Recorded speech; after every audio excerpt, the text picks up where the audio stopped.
Senhor, me proteja daquilo que eu não vejo, do que eu não ouço, do que eu não sei, mas o Senhor sabe. E obrigado por cuidar de mim, porque até na porta fechada, eu sei que sou protegido pela tua mão direita vitoriosa.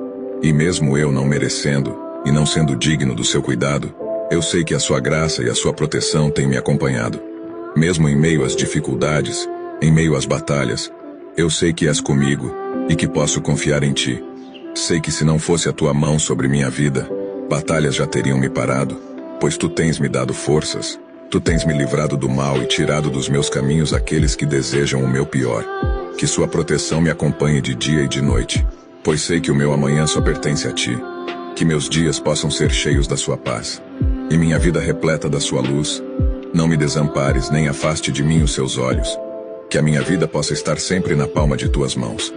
Em nome do Pai, do Filho e do Espírito Santo. Amém.